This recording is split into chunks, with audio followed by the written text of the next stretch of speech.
Video games have been going on for literal years, literally back to years ago. Every single company's brought everything from PlayStation, Sony's, Xbox, Microsoft, all that. But Sega is no exception. They have brought so much, including a little blue blur that we prize today, Sonic. Now, Sonic's history has been kind of crappy, and a mixed bag in the years. It's good and bad. But they keep going till they finally have a balance, which is how they done. But Sonic has track of remasters of collections. The best versions being the classic game, Sonic 1, 2, 3, and Knuckles, and City as well. So Sonic has had these games a bunch. Sonic has been on multiple consoles, Xbox, PlayStation, 3DS, but he's also been on consoles like the Nintendo DS here, and honestly, probably it was on the Wii as well, Wii U.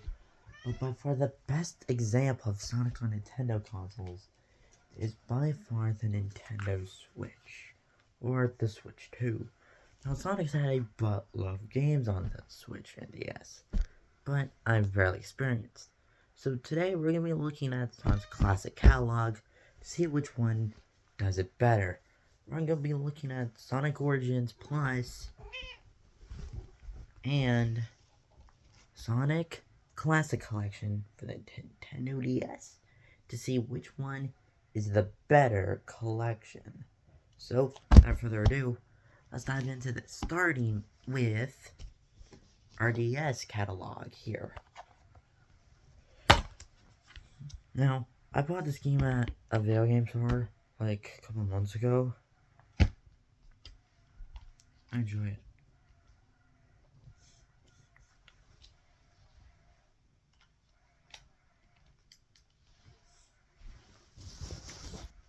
Let's sound like an Origin. This was also featured in a video if you saw a couple months back, a couple days ago. I'm trying to do better on videos, to be honest with you guys. Boom, there it is right there. I'm gonna click on that. It'll boot up. Bam. See, I just play English for you. It's by Nintendo. Puts everything on the Sega. See this? Alright. Yeah. And kept as well. Versions in the games. Main thing in the games. We have Sonic 1, Sonic 2, Sonic 3, and Knuckles. Now, 2 separate slots for Sonic 2, which plays Knuckles. I don't get why. And there's also a separate one for Sonic 3 where you play the Knuckles. Not sure why that's there anyway. That's weird.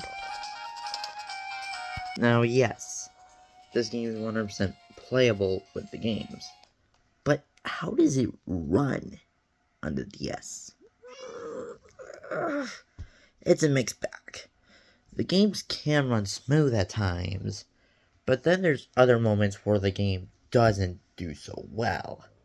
There's moments where the games do play well, but then there's like literal moments where the game is like not in a good state. Now, what about Origins on the Switch too? Well, if you bought the game for Switch 1, you'll know that these games played 100% well. Which is no surprise given I've played these enough to where it runs smooth like butter on the Switch 2. Trust me, I've played these games and I even 100% of them. It was not fun. But the one thing that Origins does better than Classic Collection is the content. Because while, yes, Classic Collection has content, it's not enough to really make it worth the amount you're playing for it. While Origins has way more content compared to the average viewer, compared to Classic Collection. Now, of course, if you've played these games at all, you'll know. And as you know, CD is not in here. You'll have Sonic 1, 2, 3, and Knuckles, which is kind of weird. Kind of find weird how Sonic and Knuckles split. But to be fair, I think Sonic and Knuckles came out a year after Sonic 3, I think. I'm like, not 100% sure. I wasn't around for that. Immediately loading in, you can see that this is way better.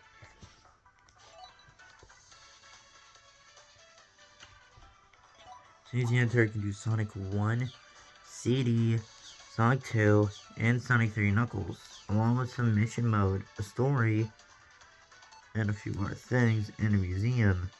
So, on the bat, you have a ton of things you can do. And of course, that has way more going for it compared to the normal ones.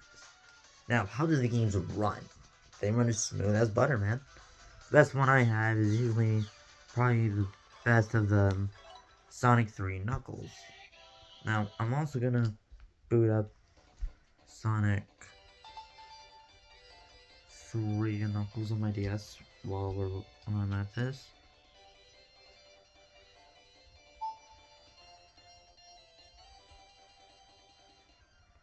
Now, it's not easy booting up two different things at once here just by living this multitasking generation of mine. Given that Sonic 3 and Knuckles is one of the most popular games out there. Okay, so, have Sonic 3 portion loaded. Now, the difference is you have to play this with a D-pad, while this you get to play with an actual physical joystick.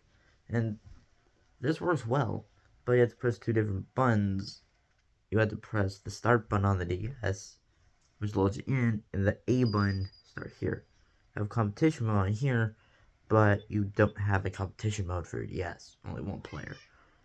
But once you start it up, you are greeted with the level selection of another player, Sonic, Tails, Knuckles, or Sonic, Tails the other, or Amy Rose with Amy and Tails if you have the DLC.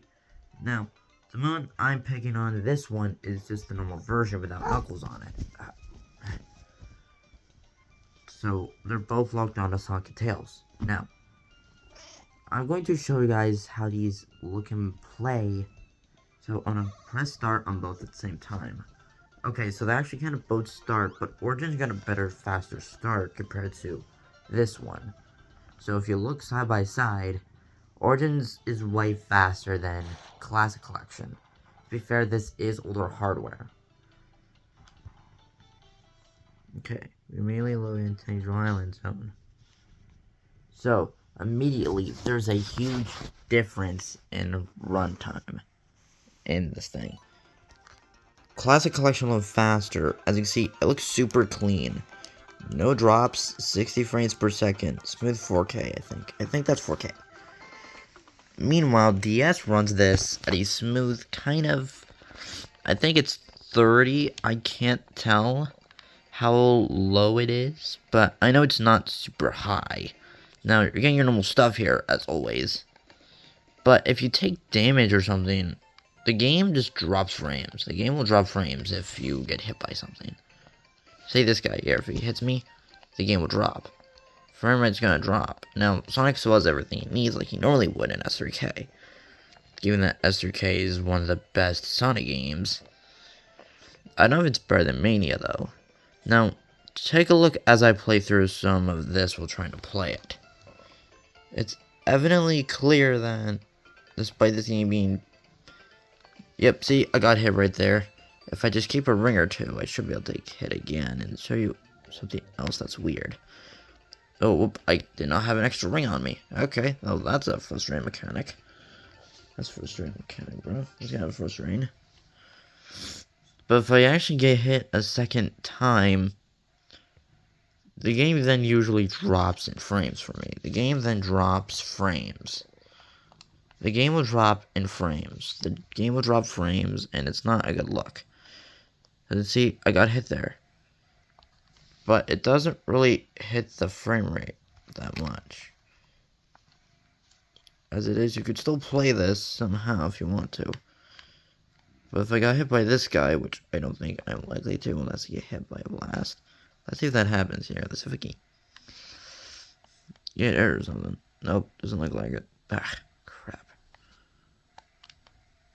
I think the special stages are also lower quality too. Which may not suit well for you guys. Yeah. Even though Classic Collection doesn't show it greatly, you can somehow play it on here if you're willing to give it a chance for the smaller performance. That's if you're willing to give it that is. Now, playing with the D-pad's probably not going to be the most comfortable way to play these games. I'm not going to joke. I'm not going to lie. Probably playing with the joysticks better. Because you can definitely tell with only 4 directions to go in and only a few buttons. You can definitely tell it's probably not the easiest way to move with Sonic. Sonic isn't really as quick as games like Sonic Rush you would play on this console. It doesn't hinder that much when you run to water, though. Water works perfectly fine if you jump into it.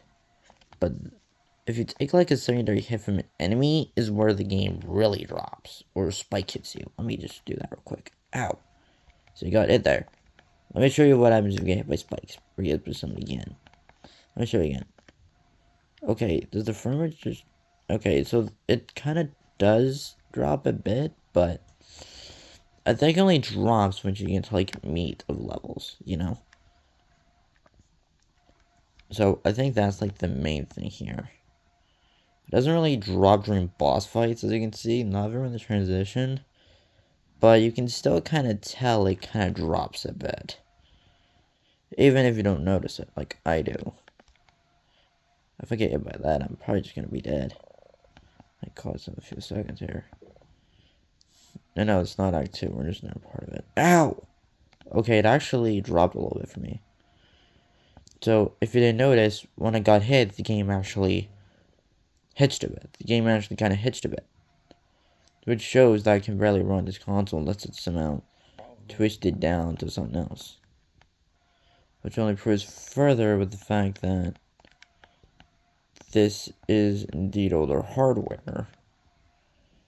But if it was on like 3DS or something, we could have had a smoother experience if they just run on the 3DS maybe. Too bad this was the last time Sonic 3 Knuckles was ever nailed by Sega though. Ugh. Dumb Sega. Why you hate us? Thankfully you can get through Act 1 with these, even if it still does kind of frame drop. As you can see, it still kind of frame drops here and there. But I think the best example of this game being able to glitch so much is Sonic 1. Where you have the most frame dips. In Sonic 1, it frame dipped so hard. I'm not joking. Sonic 1 on this thing, frame drops a lot. I don't know why, but frame drops so hard on this thing. The point where I'm like, how do I even play this on my DS? How do I play it on this thing? Now, to give it credit, yes, it can run smooth, but it only runs at like 30 frames per second, which probably isn't the best for a high-speed game like Sonic, but I have to give them some credit. They managed to somehow get this thing running on this console. Now, I'm not gonna burn your eyes with Sonic 1 running at a slow frame rate, given it plays better on other consoles. But let's check out Sonic Origins for Sonic 3 Knuckles. Now, as you can see, it's already a huge increase in quality. You get your smooth 60 frames per second. It's better than how it is. Now, in terms of anything, it's got more content, and plus it puts the Sonic 3 half in. But when you get hit, you don't drop frames. Your frames stay the same the entire way through. Your frames stay the same no matter what happens. During the special stages, they stay at a smooth 60 frames per second the entire time. While, of course, the DS one drops in frames here and there. But it's not too much of a hindrance. I would say it's bad. Even if you think it's bad, I will respect your decision on which version you play. I will not argue with you on which version you should play. I will not yell at you if you choose the other version over the one I would play. You're allowed to pick your own version of whichever version you think is better. So yeah, God help bless your sanity on whichever one you choose. But also, you'll get this cutscene as well, which wasn't in 3 Knuckles, which is kind of stupid. Oh shoot, I missed my enchanters. That's fine. I can still beat this level. Now, as for Sonic 1, 2, and CD, they run smooth as butter on this thing. Now, to be fair, these games aren't demanding at all. On any console, these games aren't demanding at all. Unlike newer games, like Sonic Frontiers, which, oh my god, we really need a Sonic Frontiers Switch 2 edition, man. Sega, we really need a Sonic Frontiers Switch 2 edition. Can we please get that? We need it for this thing. The Switch 1 version doesn't change much, other than cutscene, other than load times. That's the only thing that changes about it. Ugh. And boom, we're done with Act 1. So, yes. Plus, the music sounds pretty solid. I would say the music's hot for both these games, actually. I would say music's solid in both titles. In both these games. Now, for my final area of this video. Which, now, I'm pretty sure you guys are like, okay, but does Orange have enough to where it really beats the price tag? Well, given that you can get Origins for a cheap price at only $40, and I don't know how much you find this game for, but for complete, you can find this for $15. So, yeah. And yes, you do get some illustrations, but that's kind of it. Just the main games. That's not a lot of content compared to your game with Origins that has way more content. So, at the end of the day, they're both collections that you can play on both consoles. But, now for the meat. Which one is better? Which collection is better? Well, I think it's safe to say that as much as I like my Origins DS, as much as I love DS, Origins is way superior. You play the game smoothly at 60 frames per second. I don't know if it's in 4K. I wish I could tell if it was in 4K or not. But, yeah. You're getting your classic games better on your Switch than you would on a crappy DS. But, that's it for today's video. Let me know which version of these games you would do. Which version of these games you would play. Because I would love to know which version you think is better. Heck, maybe you guys are gonna hit me that I chose this one over. I choose this one over the other one. I don't really care personally. This is my opinion. You guys have your own list. So yeah.